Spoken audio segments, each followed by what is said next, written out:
up, everybody? I am Levi Brickley with the Pursuing Truth podcast. This is only the fourth try of me getting my name out, and this is SNL Hot Takes with my awesome co-host, Samantha Jimenez. And Hi. How you doing? How's your week been? You know, did you get any feedback on the last episode? You hear anything, or what's up? Okay, so hi everybody. We're back for another one. Get ready to hear a lot of us. Everything's been great. It's been hot out here in SoCal this week. We got some weird weather happening.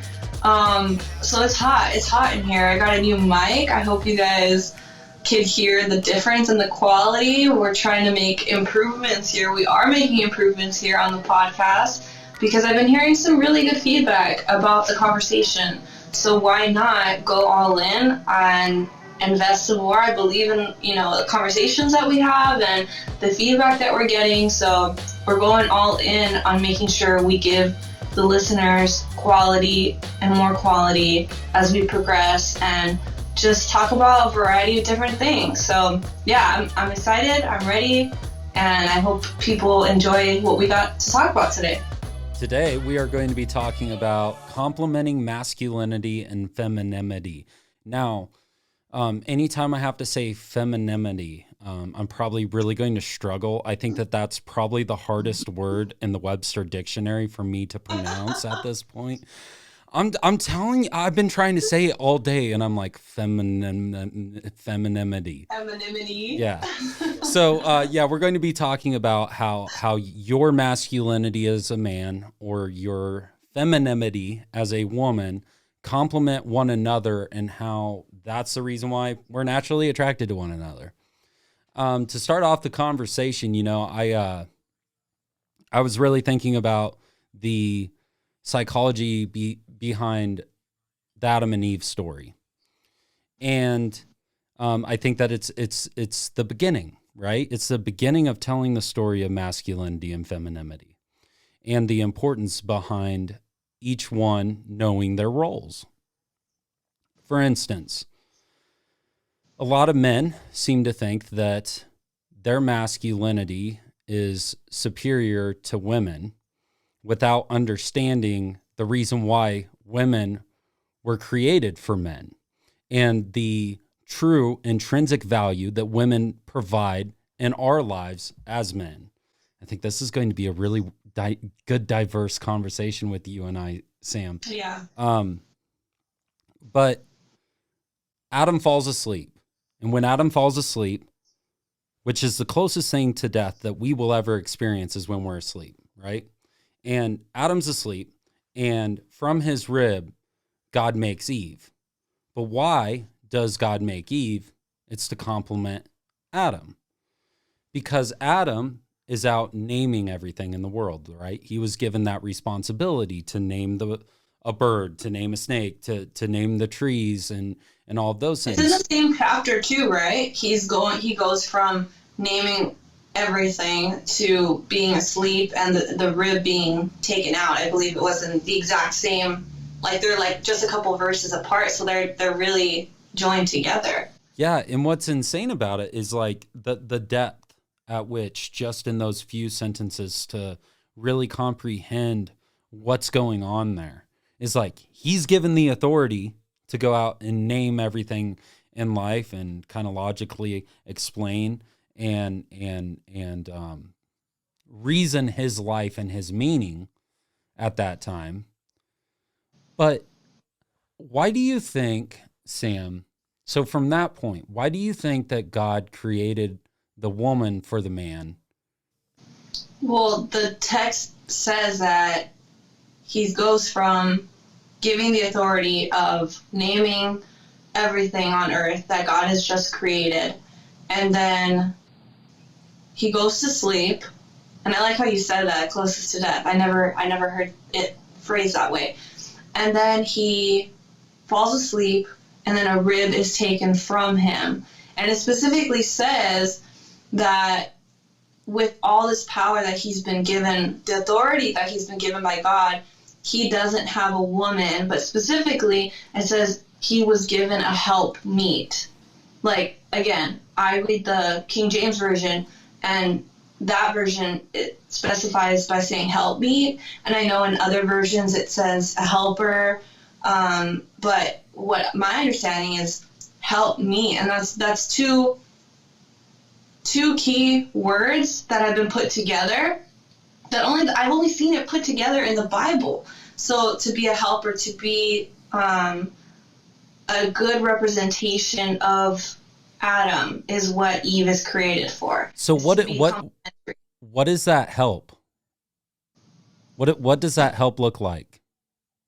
What does it look like for Adam or for us today? Like how is she helping Adam? Oh, I see. She's helping him because, well, that's a good question. Yeah, so I think that's what we're about to dig into right there. The natural need that a man has for a woman. Obviously, God recognized in creating Eve that there was a need in a man's life for a woman. It goes back to that Proverbs verse that I think I've hit on every SNL hot takes, that a man that finds a wife finds a good thing.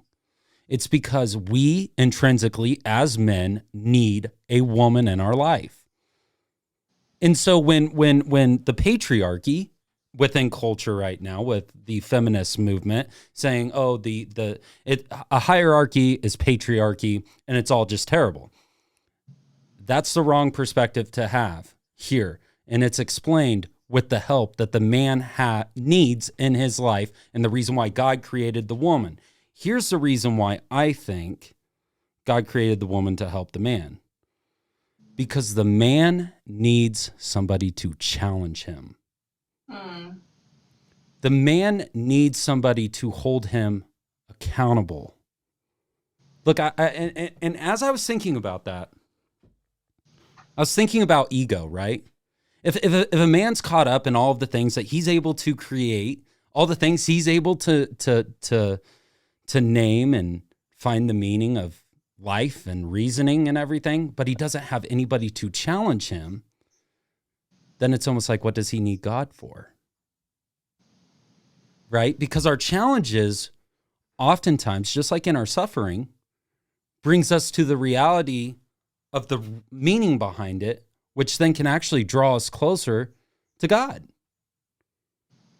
And so as we're challenged, as, you know, maybe it's like, I want to name that snake a rattlesnake per se. Well, I think that should be a corn snake or whatever, you know, but it adds diversity to where the man isn't contemplating life all on his own. I think also God is all knowing, and God knew that Adam and Eve were not going to live out the end of their days in the garden. God knew that the serpent was going to come and intervene, and they were going to be kicked out. And in that, like later in Genesis, it says that when God comes to Adam and Eve, after they've eaten of the fruit, he says that Adam's punishment is to toil the earth now. He was, when he was in the garden, had everything that he needed. He didn't have to work. He didn't have to work to provide for his family. And God says that to him as a punishment, just like he says to the woman that part of her punishment was going to be the pain within conceiving. But focusing on what Adam's punishment is, it focuses on how much work he was going to have to put in just for survival, just for providing. That wasn't even a thought. Just the way they didn't even think about clothes on their bodies, now they have to worry about every tiny little detail. And it was more so up to Adam to be responsible for doing that. And I think that the value that a woman brings when she understands her femininity and in the power within her femininity is being able to bring a balance to a man who is working on the goal that God has provided for him, the goal that God intends for him, to be able to have somebody there. Because I imagine that being a man who just has to work day in and day out, like I have a good example of men, hardworking men around me in my family, and I see that if they had women that were able to bring like that softness or that gentleness to their lives, you're able to kind of ease the hard-working side where you can kind of just relax and breathe a little bit, because outside of that, you're constantly go, go, go. as opposed to when you're with a woman who has that vulnerability that she can bring out of a man. Yeah, wow. You hit on so much there to unpack. And I do want to say, if you guys don't know what toil means, it means work. What is that vulnerability that a man needs to have to open up to the woman, which is also interesting because in today's culture, women will often say that they want a vulnerable man. Because us men, we put on a shell because we get so in tune with the motions of life. And you hit on it perfectly that sometimes that needs to be toned back and kind of brought back to the emotional side of the man, because we can get caught up in the process of everything around us. We as men oftentimes overly analyze and contemplate the things in this world. And so what we lose is the touch within ourselves of emotion. And it's not that men are intrinsically emotionless, but that we need a woman to bring out the emotional side of us because we get caught up into what's going on in our lives.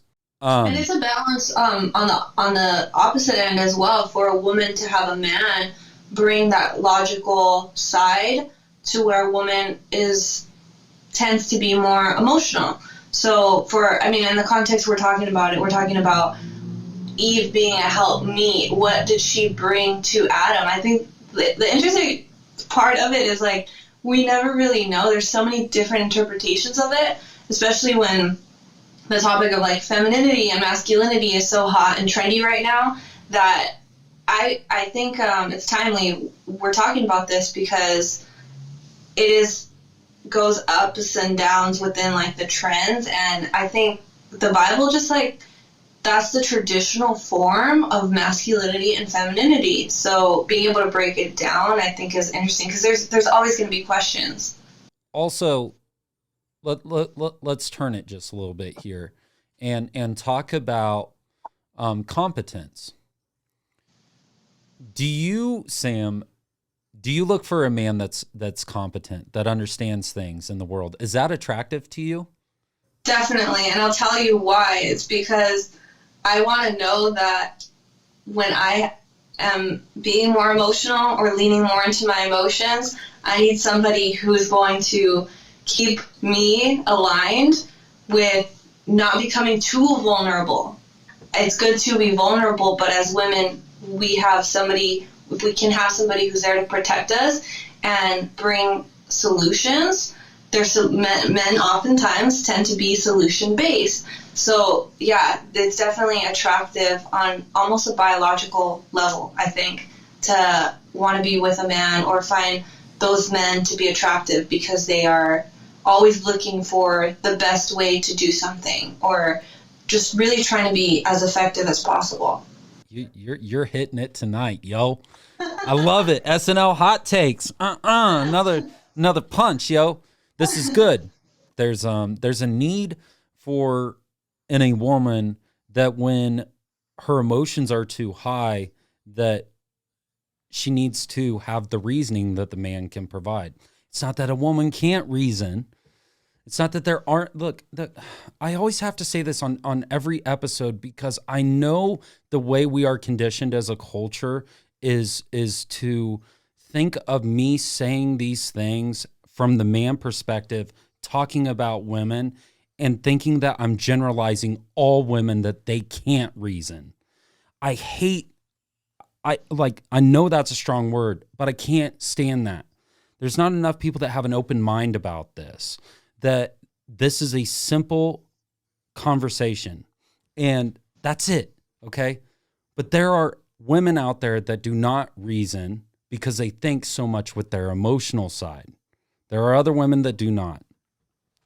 And that's the essence of what a man brings to the table, is that he brings in the logical things to start, but this too, a man needs to be able to ask questions. A man needs to understand why she feels the way she does. That's what makes a good man, is a man that can effectively communicate with her to understand why she's feeling and going through the things that she's going through. And not also that a man needs a woman, especially not today. Like a lot of men are just simply choosing not to be in relationships, to just not get married, because a lot of men don't see the gain, especially not financially, to be in a marriage or to be in a relationship. So that is something that women, I think we need to take into consideration when we're thinking like we are always going to have a ton of options, because right now a lot of men are choosing to opt out of relationships just in general, and it's unfortunate because we as women think that we have a lot more time than we all think we have more time, and we're all just trying to make it out here. But the reality is that a lot of men are just choosing not to be with women anymore. They're just like, you know what, I'd rather be on my own. Yeah. So I think if we as women just kind of like assessed ourselves and said, okay, how in touch am I with my emotions and my logical side, and what can I do to kind of balance those two out? And if more women, I think if we did that, it would make things a little bit more realistic for our expectations. I'm going to share something that's really been on my heart lately. And I think that men and women need to hear this. And I also think that there's going to be a lot of people that are upset with me saying this. But I genuinely have been rolling through the motions in my mind thinking about this, that every problem within the home, every problem within relationships and culture and society, men are responsible for. Because we are called to logically go through life and reason things. And our weakness is when we allow things in life to take away that meaning and that purpose that we have as men. And so when the man gets distracted, let's say the man gets distracted with alcohol, and then he is no longer present in the home, the result of that, from a child's standpoint, is a female, the daughter, is going through life wondering, what type of man do I want, and what does a real man look like, and how can he treat me appropriately? And the boy, as he gets into his manhood, he's either going to have to find somebody to mentor him, or it's going to be an act of God for him to contemplate, what does a real man look like? And so that's at the foundation within the home, what the man plays. And everything starts within the home. And so when you have all of these different statistics out there, 50% failed marriages, 90% of children that drop out of high school are from a fatherless home, 70% are that commit suicide, juveniles that commit suicide are from a fatherless home. When you look at all those things, you see the importance of a man. And a man that can logically reason and go through life and find the meaning and the purpose in his personal life that then plays out into his family's life, plays out into his community's life.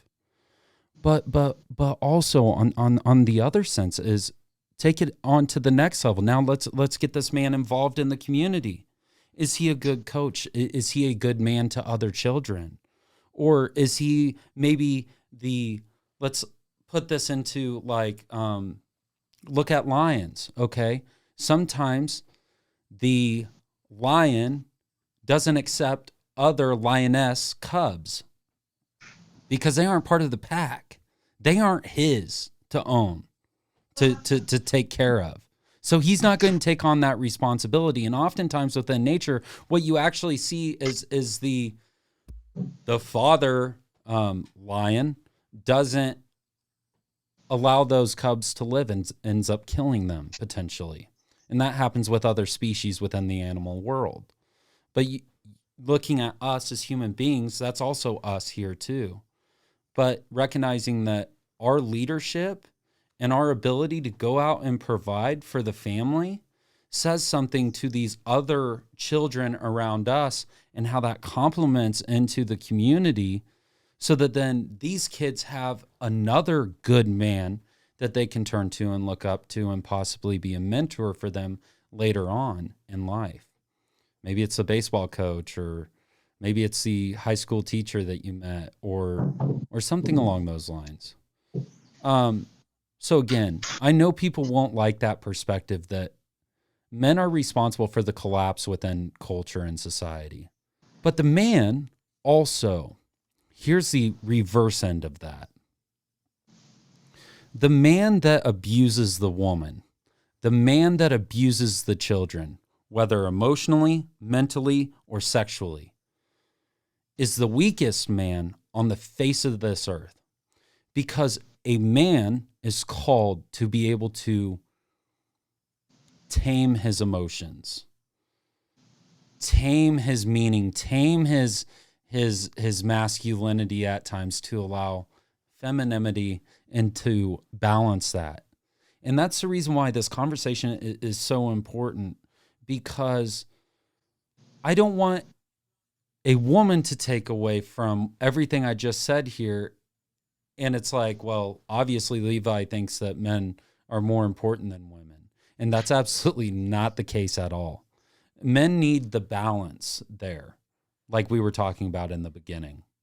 It's unfortunate that every time we try to point out, not just you and I, but just in general, whenever people point out that men struggle with things or that men have a difficult time expressing their emotions, like, society says that they care about men's mental health, but yet there's far less resources for men to get support with mental health.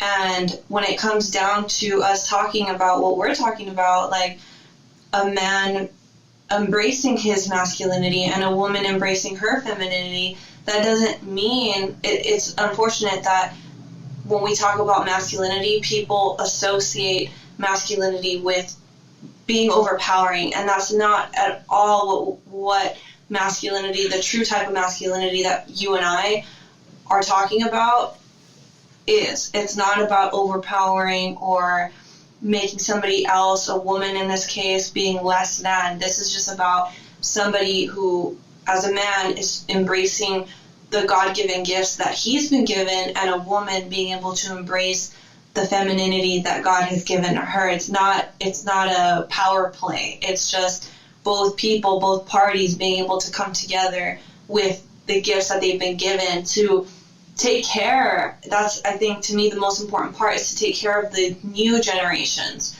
for the children, to have a good example for what it looks like to grow up in a loving home, to not be in a family that is abusive, or experiencing a family that is not a healthy place to grow up in. So when we talk about masculinity, we're not talking about overpowering or making a woman, disregard her ability to be able to just do basic things. Like, that's definitely not what we're talking about here. So yeah, I think people get it twisted when they hear masculinity. That's not at all what that means. What's the role that a woman plays within the home, or say within the community, like what I described about the role that the man plays? Right. So the woman tends to be fully responsible for passing along the culture and tradition onto her younger children, whereas a man typically is, in the traditional sense, out working. He's providing, he's being the breadwinner for the family, being the financial support for the family, whereas I'm not a man, but in my experience and the men I've talked to, the men in my family, I discuss these things and I say, hey, what do you look for in a woman when you're looking at what type of person she is, what type of woman she is? What are the qualities that you would attribute a woman to be quality for a wife? And the response I hear often is, would she be a good mother to my children? Because this person is responsible. She's going to take care and nurture the future of, the children. So being able to provide and embrace the tradition, the culture, just the societal norms that each family is responsible for falls on the mother. The mom will also show the type of woman that a boy needs in his life. If she's loving, if she's nurturing, if she shows the emotions, if she gives the balance where dad is absent from the home, maybe working all the time, or maybe not nearly as emotionally available as mom. It's like, when a kid falls down, scrapes up the elbow, mom's usually like, here comes the helicopter, I'm coming in to save you. Some moms. And the dad's like, get up, brush yourself off, get back to work, go do your thing, play the game. It's because I think that us men, we often fall in our lives. We can fall at work. I'll put myself out there. One thing that I've struggled with throughout my 20s immensely is being able to wake up on time. I think since I fixed that, but I got into such a deep realm of sleep that I simply wasn't able to wake up. And so I had to make steps. I had to do things that exposed, why is this happening? Like, I'm set in law enforcement. I have a very good career. Why, at the simplest possible thing of waking up on time, why do I continually fail? And where that's going is the potential of me losing a job. And now I've also established myself financially, because the idea was, I want to be secure. I want to be financially secure. I want to be emotionally available for when the woman that God has designed for me comes into my life. So I've been establishing myself that way. And here I am, the simplest thing. If I don't wake up on time, I could lose my job and potentially lose the house, the car, the 401k, the credibility, everything that I established in my life as a man. I then become a failure, or at least appear to be a failure to the community for not being able to wake up on time. So steps that I had to take was I had to get blood work done to figure that out. And then I got this awesome thing that shocks me awake. I wear a shock collar, literally. Every day, every night when I go to sleep, I wear a shock collar. And well, it's like a watch. It's a watch. Okay. And it literally shocks me. I have been in such a deep realm of sleep that I have woke up and my left hand is numb from being shocked so much. But that's crazy. Getting blood work done, I found out I have a low vitamin D deficiency. And so I started taking vitamin D, and I haven't been late for 9 months.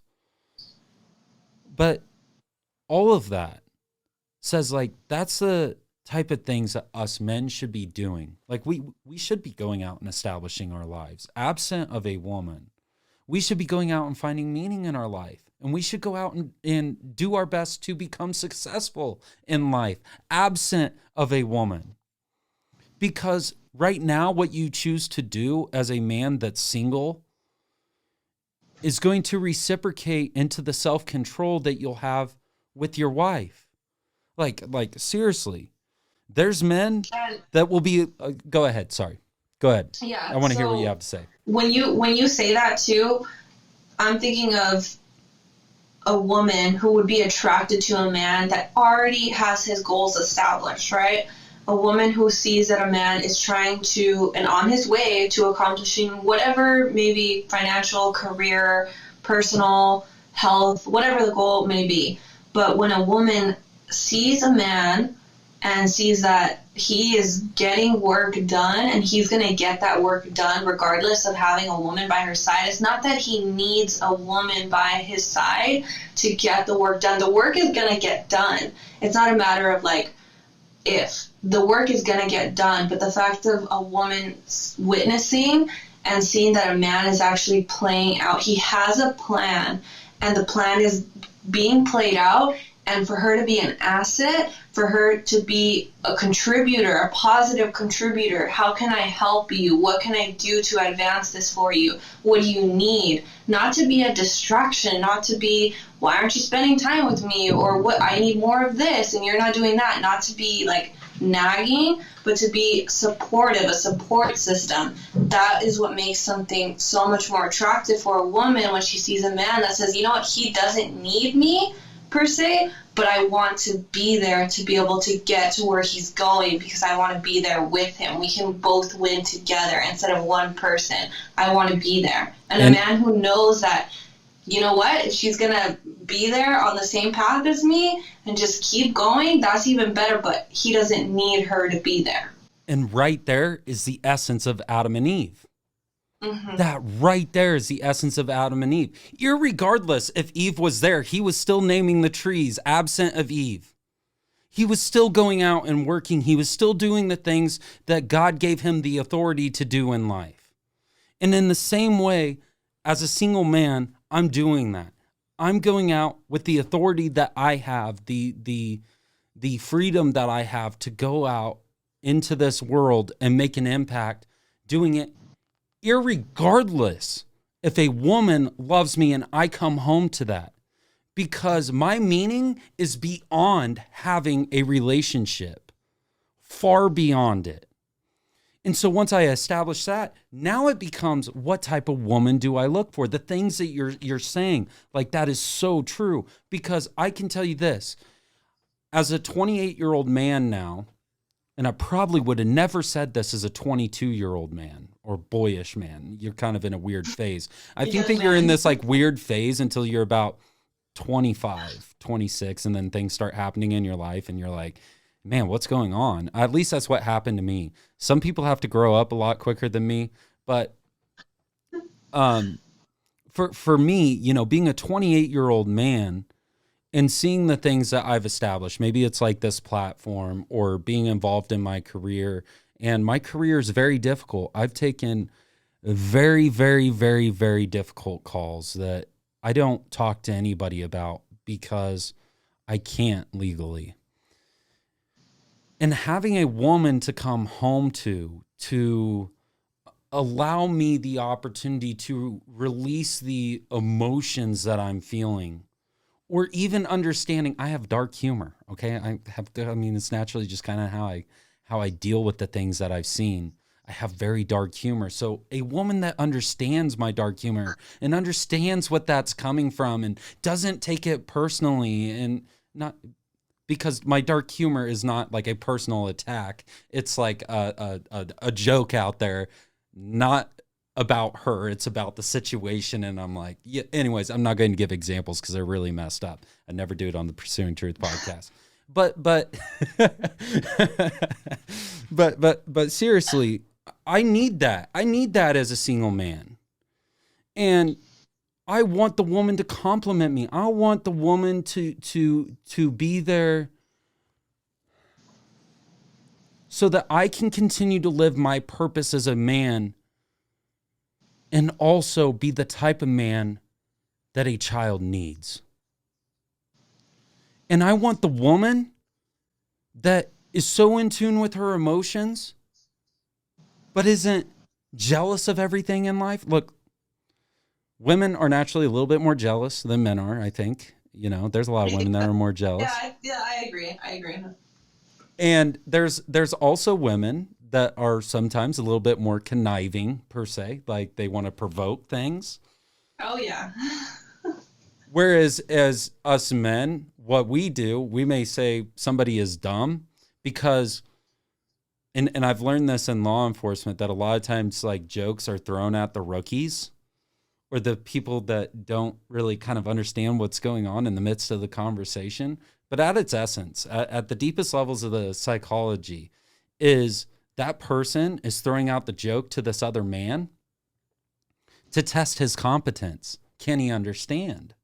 Can he understand? Like, this is just a joke. We move on and we work. We do our thing. And whereas women often want to throw the other woman under the bus because she wants to look like I'm the woman that every man needs, maybe. Would that be correct? Or am I stepping out of bounds saying that, Sam?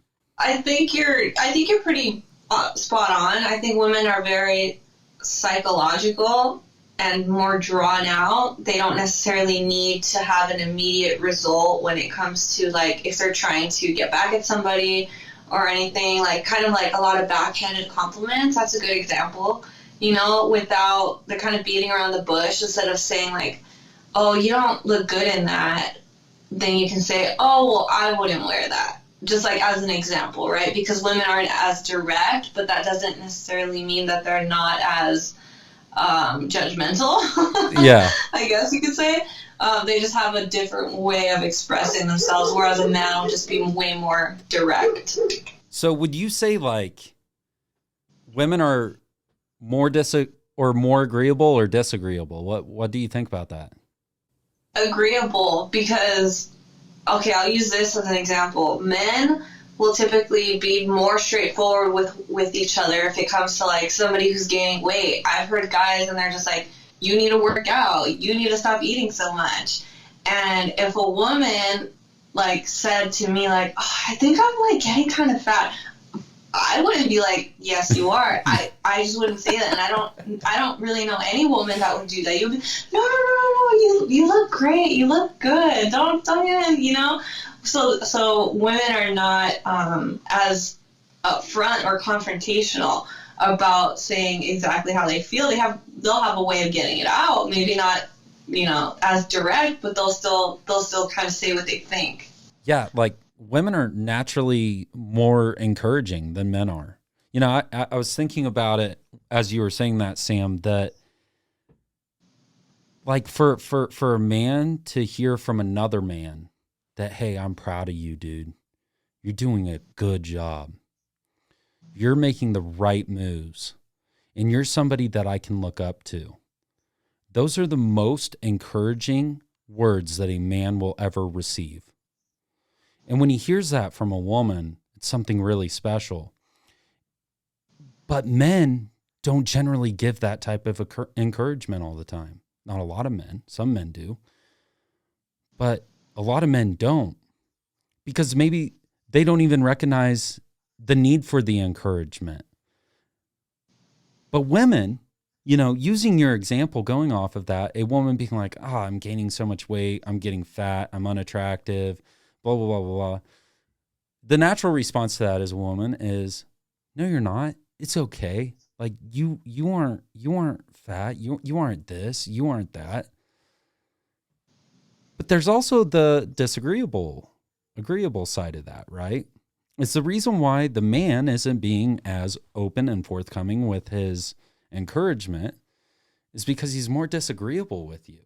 Because a man oftentimes looks at other men around him as a challenge, that I got to be a better man than him.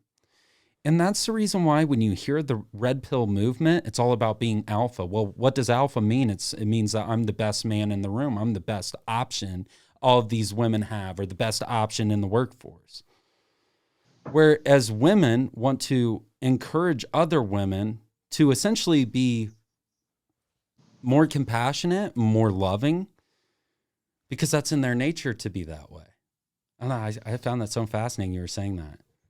It's definitely within our nature, but oftentimes what happens is women have had to be in survival mode for so long that it's kind of difficult to connect with that. Like, for example, maybe a single mother who is raising young children and has to financially provide for her family, and they might be living paycheck to paycheck, and she can't really embrace her female essence or that side.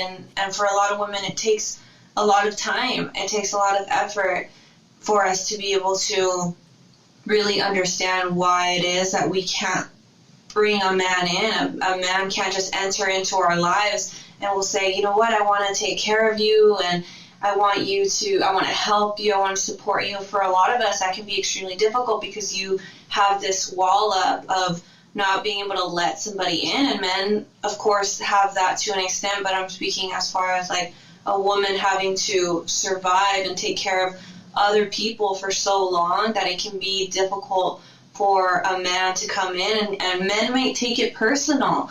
What am I doing wrong? Why did she push me away? What am I not doing enough of to be able to get this relationship or get what I want from this? So it doesn't necessarily mean that it's anything that the man is lacking. It could just be that a lot of women have not been able to come to an understanding of themselves, of being able to let that wall down or allow somebody to come into the picture and help them. A lot of women were not used to that. So it is within our nature, and I just think it's beautiful for a woman to be able to break down that wall and allow a man to come in and do what he does well. Sam, I'm not meaning to interrupt you, but I want to understand this a little bit better. So what you're saying is that there's a potential that a woman is more encouraging to other women because she may not feel confident in herself. Is that,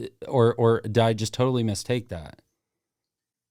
Well, the way that okay, so going back to like the example that I used, right? Like a woman not being as like upfront or honest, I think that is because, one, she's being extremely encouraging, but number two, because she doesn't necessarily know how to be honest with another woman without hurting her feelings. So it might be something that she's a little bit threatened by, but a lot of women don't want to have that confrontation with another woman, where you might feel like, and women are extremely competitive as well. Like, men are competitive, but women are extremely competitive. It's just in a different nature, I would say. Yeah, it's a different nature, because sometimes women would say, oh, no, you're not, out of, like, just being a bad friend. That doesn't necessarily mean that she doesn't think that the girl is gaining weight, but she's like, oh, no, it's fine, you know? Like, don't worry about it. Yeah, so talking about that, I got a little story for you. I was down in Dallas, Texas back in May, and I was at this bar with my sister and my niece, and here's this girl, like, absolutely gorgeous. She's wearing this blue dress, and I'm like, I'm going to go up and talk to her. So I go up and I introduce myself, you know, start talking to her a little bit, and then I ask for her phone number, and which is probably, I don't know. So I always cringe whenever I think about that. But anyways, I ask for her phone number, and here comes her friend, and she swoops in, and she's like, she's taken. Why did the friend have to come in and do that for her? Why is that, Sam?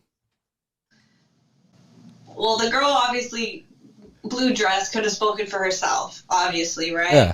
She could have said, hey, but she didn't, or maybe she took my phone. She was about to put the number in. Well, there you go. Okay, so that's more of an explanation. Okay, so the friend that swoops in probably is like, no, I don't want you to come and interfere with this group that I have. It's more like a defensive thing. Maybe because she feels threatened by the girl in the blue dress. She knows that her friend in the blue dress probably always gets the attention, and men are always asking for her number. And she's like, no, not again. You're not going to ruin this night for me. That's more of like but it's under like disguise of being like, oh, I'm a friend, and it's because she's already taken. I'm looking out for her. But in reality, she's probably threatened by the blue dress because that girl gets most of the attention and the friend doesn't. So it's the potential competitiveness in that sense that maybe this other girl doesn't get approached as often. Yes. And there comes a point where you're just like, I'm sick of it. You know, she gets all the attention everywhere we go. Men are always talking to her, and I don't get anything. It's like it's a defensive comparison. Wow. Yeah. I mean, and that's kind of the way I thought about it. I'm like, why is this girl swooping in? This is weird. Never had that happen. There was something that you said that I really wanted to hit on, and I'm trying to think about it. Well, I think women are extremely supportive, and I think it's great, but there's times where, like, I get negative feedback on things that I say because I talk about, for example, like women working out and, you know, maintaining a healthy body weight. It's not about the weight in itself, but it's more so just about, like, taking care of your health, taking care of what you eat, making sure that, you know, you have everything portioned. So people can take that to one extreme to say that I think all women should be like a size 0, and no, that's not what I'm saying. But I mean to say that when women are honest with each other about, you know what, let's go work out together, let's encourage one another, let's do something together, because mentally it's going to make you feel so much better. Moving your body, fitness can have such a positive effect on our mental health, a positive effect on our mental health. So yeah, women should be encouraging, but we should also be honest with each other. If we say, hey, this might, help you if we encourage one another to stay accountable to our health goals or our fitness goals. That doesn't necessarily mean that we're putting somebody down, but that's another way of uplifting one another. That doesn't mean we have to be demeaning or say, you're getting fat, you need to go to the gym, or you need to stop doing this. Like, it's not talking at somebody, it's saying, offering suggestions. You're just trying to encourage her to be pushed to go and become more healthy, essentially. Yeah, exactly. But I want to go back to something that you kind of softly hit on a little bit, is that women have a lot at risk. What did you mean by that? Like what type of things do women have at risk that maybe us men should evaluate, and the reason why we should be strong men? So I saw a good quote. I don't remember who it was, but it said something along the lines of, a man who's passive is going to attract a guarded woman. I believe that's how it went. And I agree with that, because a man who is just extremely, you know what, it's fine, either way, one way or the other is okay with me, is going to attract a woman that isn't going to ever allow him to lead, because in him being so passive, somebody has to take the role of the masculine, assertive, like, decision maker. And women will be in a relationship with a man who's that way. They'll entertain a man that's doing that, especially if he's financially, like, paying for the dates and, hey, let's go on this trip. Sure, yeah, she's gonna be with you, she'll maybe spend time with you, but will she want to give you maybe like a marriage if that's what that man wants? Probably not. It's just, she is not going to be long-term attracted to a man who's just indecisive or not really standing with his guard and knowing what type of person he is. If he can be, like, thrown around with his decision making and his process, like, that's not gonna last as long-term as a man might be expecting for it to be. Yeah, and I think the risk that women have is their role as a child. And, this kind of comes from, and not getting into this topic at all, but kind of comes from maybe that argument of abortion, that, like, my body, my choice, because she is going to take on more responsibility birthing a child, that she may be put in a position where she has to take care of the child going forward, and the man can just leave and not even think twice about it. That's the risk that a woman has. And then also that at that point, then she becomes financially unstable, because she may not have the second income or his income to provide and take care of the child, which she is going to feel more obligated naturally than a man will feel obligated. I mean, that's the truth, yo. It's not that there aren't men that are obligated to take care of their children,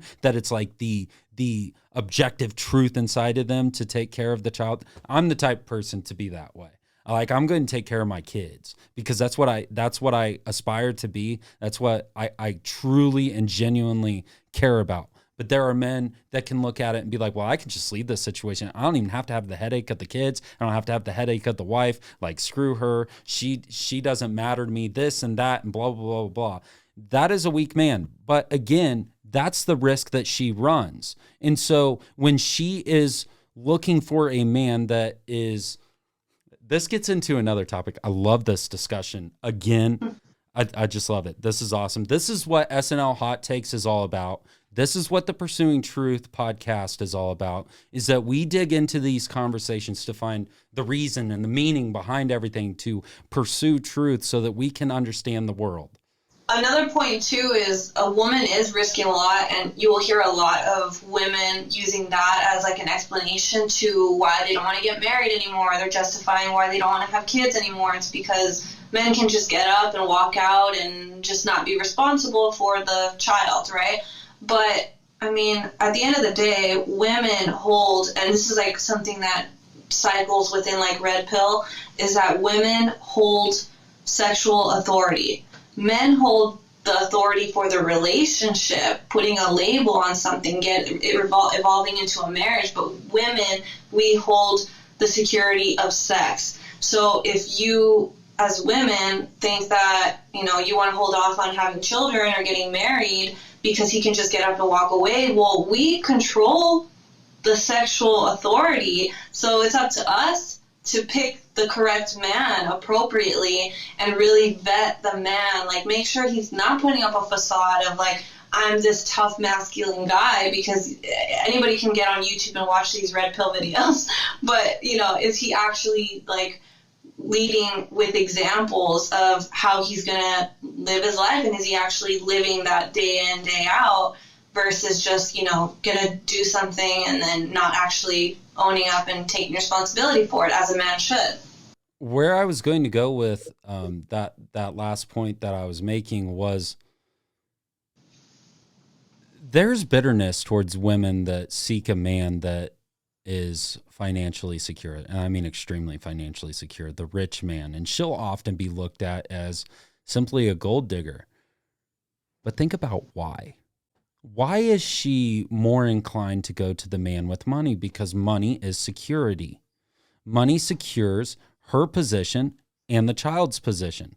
Are there women that get into the relationship solely for the money so that they can go buy their Louis Vuitton purse and drive a Ferrari? Yes, there are women that do that. But naturally, a woman will be more attracted to a man who is financially stable because of the security that it provides for the potential family that may result from the relationship or the marriage.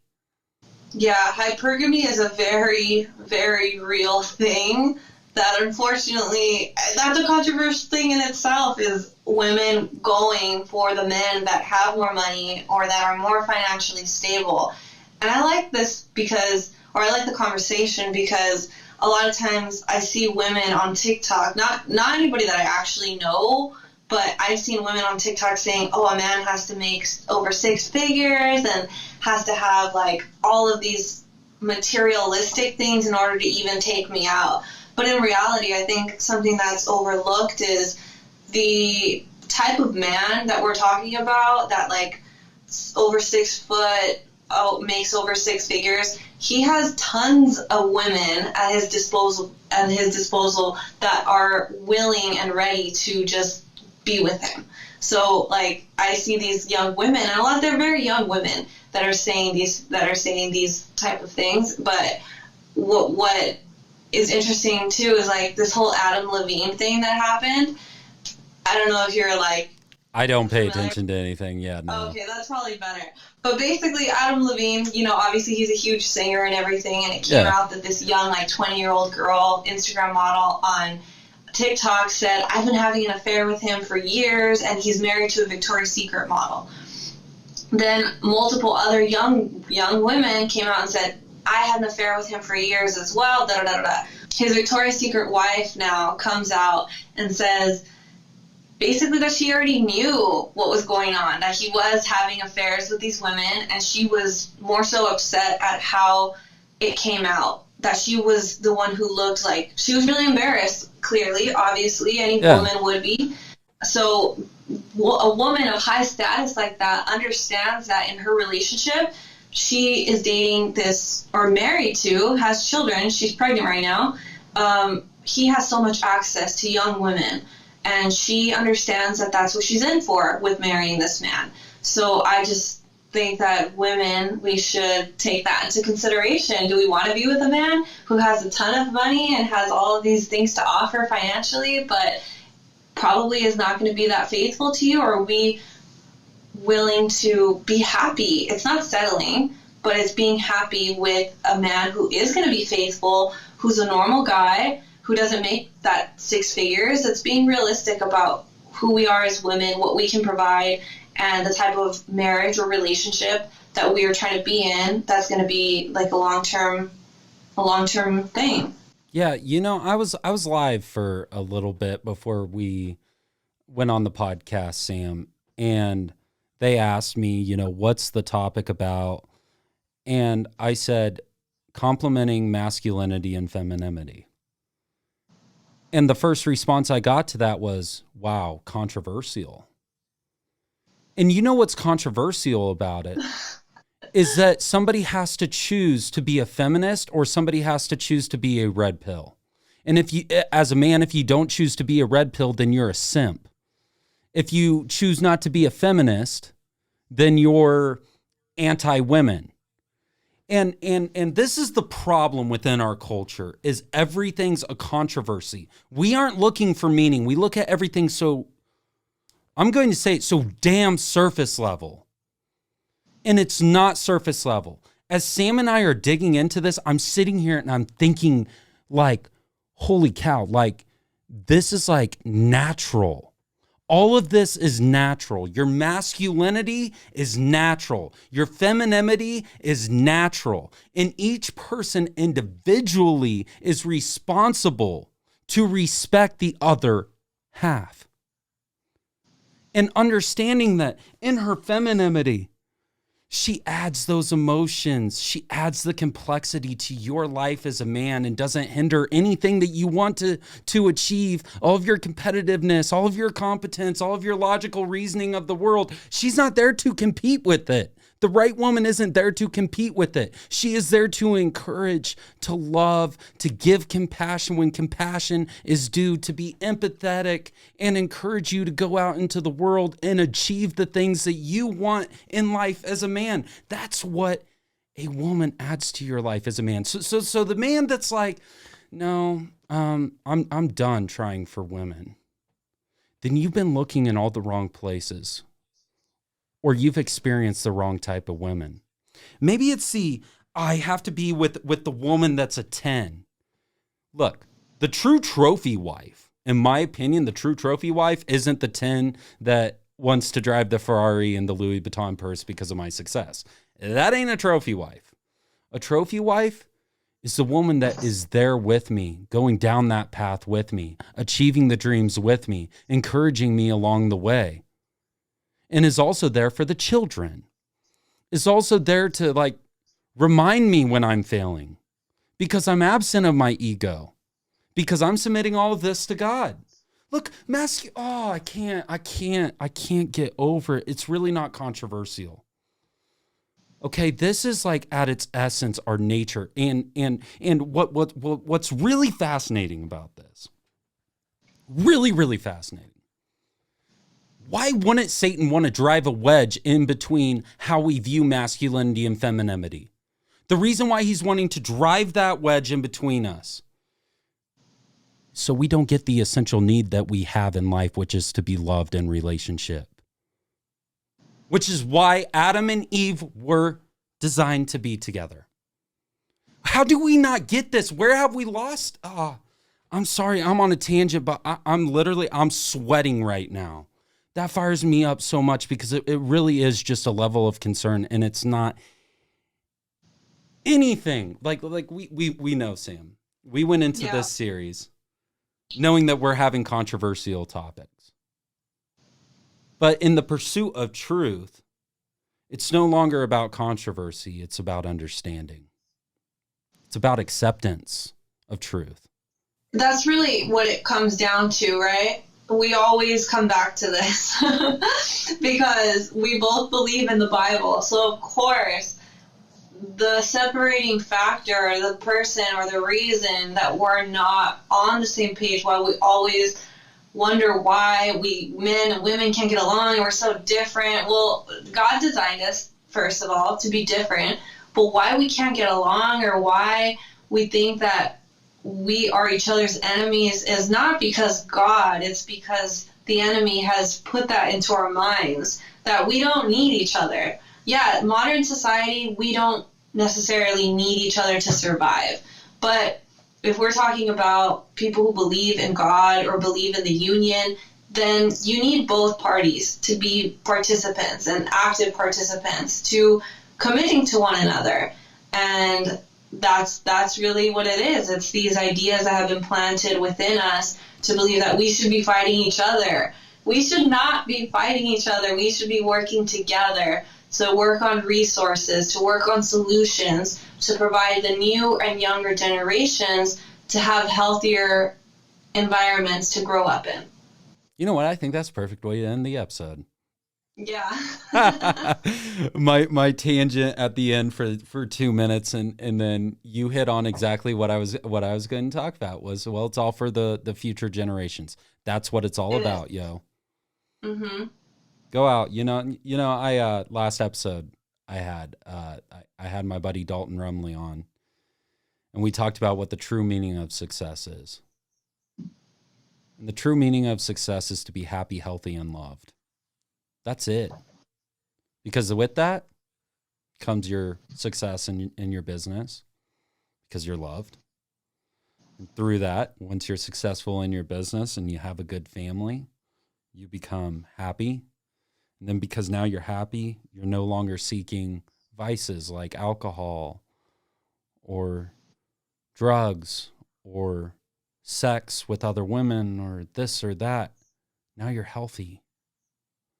That's the true essence of success. And having this conversation right here, I hope it's a success to you to realize the need to look at this not as controversy, but as reasoning and meaning as to why we should value one another and our differences in our sexes.